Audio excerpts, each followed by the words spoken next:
Hello friends, I hope you all are doing great. Last video में हमने पढ़ा था अंडरस्टैंडिंग मार्जिनलाइजेशंस। मार्जिनलाइजेशन क्या होता है उसको हमने समझने की कोशिश की थी अलग अलग एग्जांपल देकर, जैसे कि आदिवासी के बारे में और मुस्लिम कम्युनिटी के बारे में। आज हम स्टार्ट करने वाले हैं कन्फ्रंटिंग मार्जिनलाइजेशन, इसका आमना सामना हम सामना कैसे करते हैं, जो कि हमारा चैप्टर 8।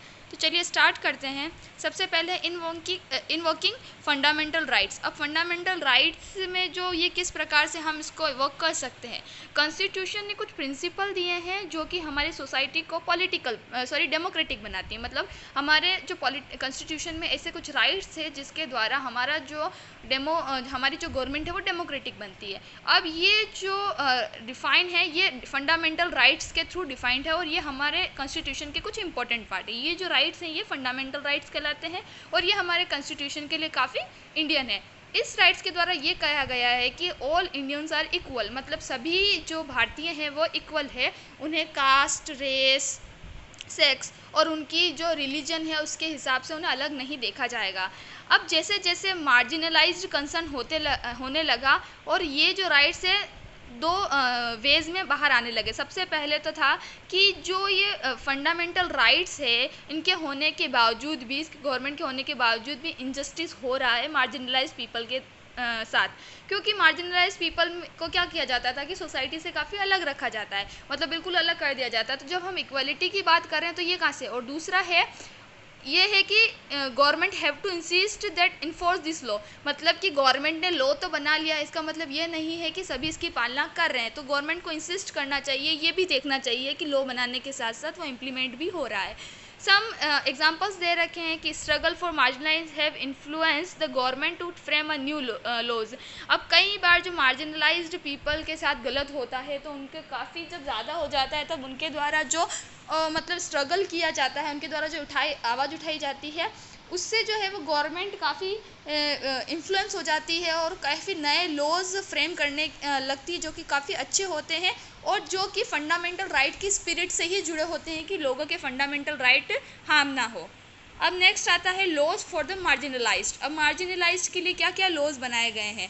अब जो ये गवर्नमेंट है जो ये लॉज बनाती है इनके अधिकारों को प्रोटेक्ट करने के लिए बनाती है। अब ये जो है this is not only the way which it take action. मतलब लॉ तो बना लिया पर यही एक रास्ता नहीं है कि जिससे एक्शन ले लेंगे। अब स्पेसिफिक लॉज जो होते हैं, policies, specific laws and policies for the marginalise in our country. अब कहीं बहुत सारे स्पेशल लॉ होते हैं, बहुत सारे पॉलिसीज़ होती है स्पेशल अलग से मार्जिनलाइज पीपल के लिए हमारी कंट्री में। ये जो पॉलिसीज़ और स्कीम्स होती है इनका जो बनाई जाती है इसका इनके लिए एक कमेटी का गठन किया गया है जो कि ये सर्वे करती है कि क्या इन जो मार्जिनलाइज पीपल को उनका जो फंडामेंटल राइट है वो प्रॉपर मिल रहा है या नहीं। या फिर कई बार क्या होता है कि कई लोगों द्वारा झूठा क्लेम किया जाता है कि हम मार्जिनलाइज्ड है, हमारे साथ गलत हो रहा है।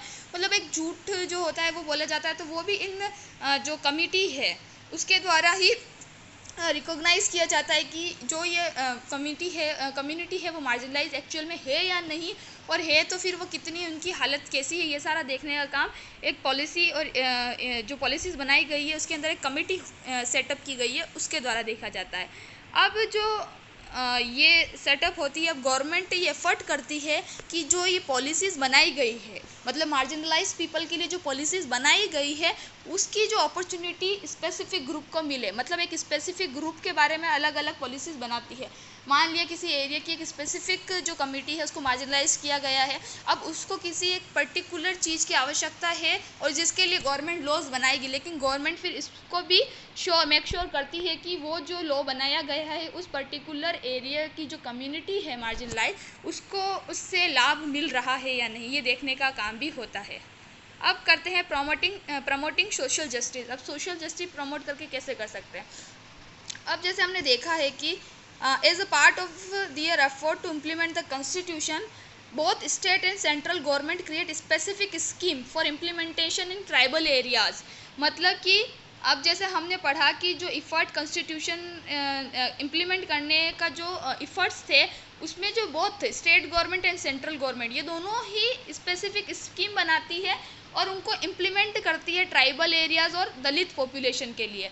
मतलब कि वो काफ़ी सारी मतलब ऐसी स्कीम्स बनाती है जो दलितों के लिए लाभ दे सकती है। जैसे कि ये जो दलितों के लिए, जो आदिवासियों के लिए गवर्नमेंट हॉस्टल्स एंड स्कूल्स बनाए जाते हैं गवर्नमेंट के द्वारा, जिसके अंदर वहाँ के जो बच्चे हैं उनको प्रॉपर एजुकेशन मिल जाती है, जो कि वहाँ के बच्चे फ्री में ले सकते हैं। अब इसके लिए सर्टेन फैसिलिटीज़ दी गई है लॉज को ऑपरेट करने के लिए।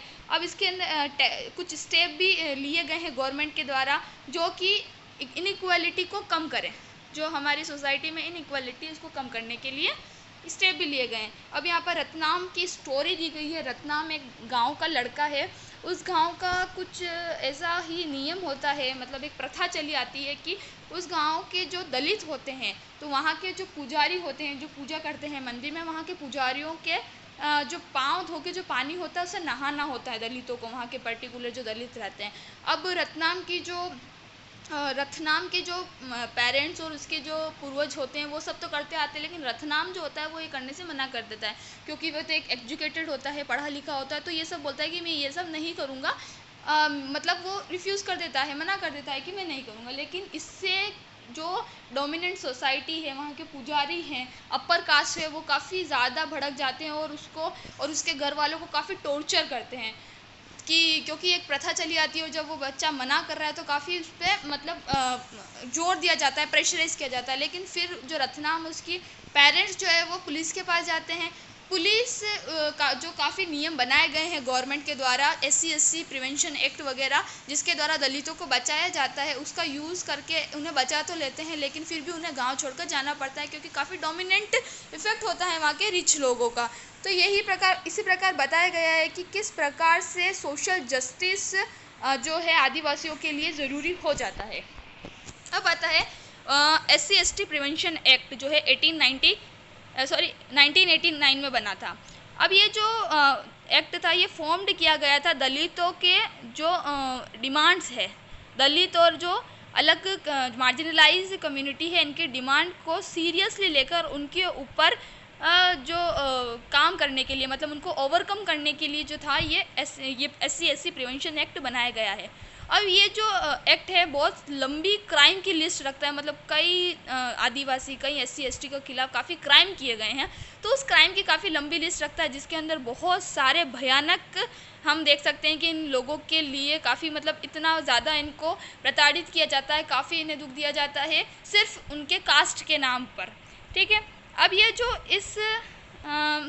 ये एक्ट सिर्फ क्राइम को ही नहीं बताता है, बल्कि ये भी बताता है कि क्या कितने लोगों ने कितना गंदा मतलब किया है, टेरिबली जो डीड्स होती है, सारे काम कर चुके हैं। जैसे कि अब ये सेवरल लेवल्स ऑफ क्राइम्स होते हैं। सबसे पहले आता है modes of humiliations, physically and morally, मतलब लोगों को एक तो फिज़िकली और मॉरली प्रताड़ित करना। फिज़िकली यानी मारना, उन्हें चोट पहुंचाना। दूसरा मॉरली, मतलब उन्हें बहुत सारी गालियां देना, अपशब्द बोलना, या फिर उनको मेंटली काफ़ी परेशान करना। दूसरा है, इस एक्शन में दिखा जाता है कि कैसे दलित और आदिवासी के लिए रिसोर्सेज जो हैं और कम कर दिए जाते हैं, उन्हें स्लेव लेबर की तरह काम किया जाता है। पहले तो बताया उन्हें प्रताड़ित करना, और दूसरा होता है कि उन्हें उनके सारे जो रिसोर्सेस हैं, मतलब जो उनकी आवश्यकता है वो भी उन्हें नहीं मिलना, और उसके बाद उन्हें स्लेव लेबर की तरह काम करना। स्लेव लेबर मतलब जो लेबर होते हैं जिनको काफ़ी कम पैसे दिए जाते हैं या फिर नहीं दिए जाते हैं, बंदी बना के जिन्हें रखा जाता है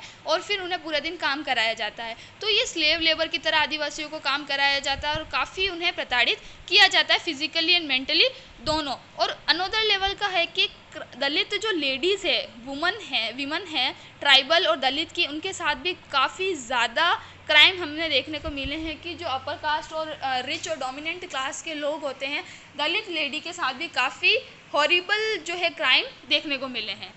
अब आता है आदिवासी डिमांड एंड 1989 एक्ट। अब आदिवासियों ने क्या डिमांड की? अब ये डिमांड जो है कुछ इम्पोर्टेंट रीज़न की है। सबसे पहले तो है ये रेफ़र करता है defend right to occupy land and that was traditionally there. मतलब जब सिविलाइजेशन स्टार्ट हुआ था, तब जब ये जंगलों में रहते थे ये लोग, तब गवर्नमेंट ने ये बोला था, कुछ एरिया ने दे दिया था कि ये लैंड तुम्हारा ही रहेगा, इस पर किसी और का हक नहीं होगा। लेकिन जैसे जैसे इंडस्ट्रियलाइजेशन बढ़ा, इंडस्ट्री बढ़ने लगी, उनसे भी मतलब जो रिच लोग थे, पावरफुल लोग थे, उनके द्वारा ज़बरदस्ती उनके लैंड को हत्या जाने लगा, मतलब कि उनसे लैंड ले लिया जाने लगा। तो इस प्रकार से ये जो डिमांड आदिवासियों में उठने लगी कि उन्हें बेदखल किया जाता था उनके लैंड से, उन्हें वहाँ से छोड़ के जाना पड़ता था क्योंकि वो काफ़ी पावरफुल लोग होते थे। तो ये डिमांड हुई कि उनका जो लैंड था, जो कि फोर्सिबल उनसे ले लिया गया है ट्राइबल पीपल से, और जो गवर्नमेंट ने पहले बोला था कि उसकी जो लैंड जो है वो उनसे बिलोंग करता है, तो उसके लिए एक डिमांड उठी। फिर ये जो डिमांड थी ये कंफर्म ये था उसके बेसिस पे कि प्रॉमिस किया था गवर्नमेंट ने tribal people in the constitution, मतलब कि ये जो लैंड है वो ट्राइबल पीपल से बिलोंग करता है, ये कॉन्स्टिट्यूशन में लिखा गया है।